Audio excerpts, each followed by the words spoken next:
La Côte d'Ivoire ne produit que 160 000 poches de sang pour une population de 25 millions d'habitants selon le CNTS. Pour pallier à ce déficit, la jeunesse Sylvie Patricia Yao initie l'opération Don de sang qui a sa première étape. Cette action vise à participer au bien-être des populations et à sauver des vies. J'encourage tout un chacun à faire le don de vie parce que donner du sang, c'est donner de la vie. Et le sang est une denrée très rare. Cette mobilisation de la jeunesse, Sylvie Patricia Yao, a suscité la joie du directeur du centre qui n'a pas manqué de saluer cette initiative. Ce sont des gestes de ce genre qui peuvent nous aider à combler ce gap-là. Et c'est pour cela que je tiens sincèrement et véritablement à vous dire merci. Le don de sang se fait 4 fois dans l'année. Tous les 3 mois, vous pouvez revenir faire le don de sang.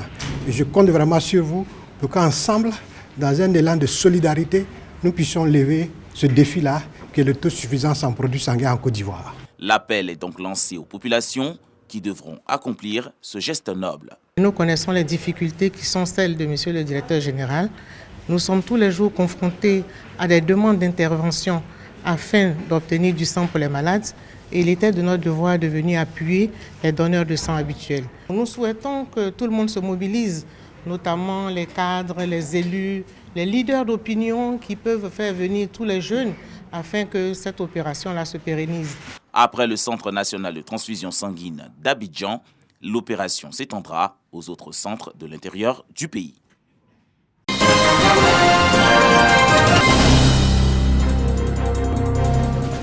Norbert Kofi est le nouveau secrétaire général du syndicat national des étudiants en sciences de la santé, SINES. Il a été élu à la tête de cette organisation d'étudiants pour promouvoir et défendre les intérêts des étudiants en médecine.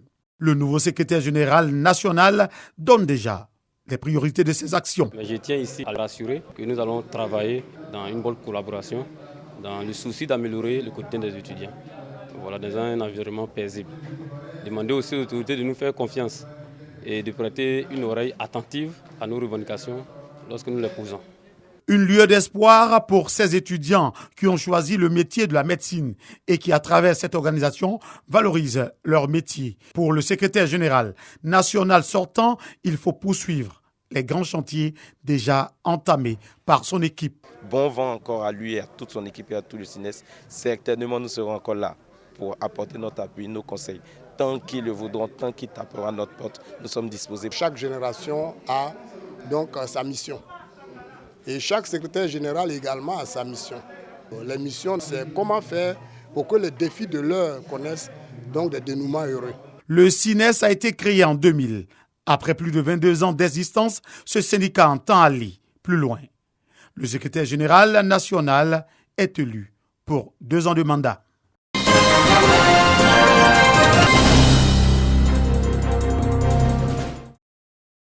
Accord scellé, partenariat bien ficelé. Le colonel Julien Yao, directeur général, ouvre les portes du secteur des affaires maritimes et portuaires au Burida. Désormais, les agents du Bureau ivoirien du droit d'auteur peuvent opérer dans tous les réceptifs et espaces en bordure de mer, des lagunes et aussi dans les navires. De la frontière ghanéenne jusqu'à la frontière libérienne, tout ce long-là, nous avons aussi nos antennes, nos arrondissements où nous avons des agents. Donc il va falloir former tout cela pour leur permettre effectivement d'effectuer ce travail-là de façon convenable. Voilà, je pense qu'en conjuguant nos efforts, le Burida et nous pourrons effectivement atteindre les objectifs recherchés. Karim Ouattara, le directeur général, a dit sa volonté de toujours œuvrer au bien-être des sociétaires du Burida. L'année 2022 sera une année de challenge pour nous parce que, en dehors donc, de ces espaces-là et de ces communes, nous voudrions que tous les établissements publics nationaux, l'administration publique elle-même s'y mette également, qu'elle emprunte le chemin, le train du droit d'auteur et que partout où il y a l'expression des œuvres de l'esprit, que ceux qui le font aient l'autorisation et qu'ils puissent s'en acquitter. Ce partenariat vient élargir le champ d'action et l'assiette de perception du Burida. Le Bureau ivoirien du droit d'auteur multiplie depuis quelques années les actions dans tous les secteurs d'activité.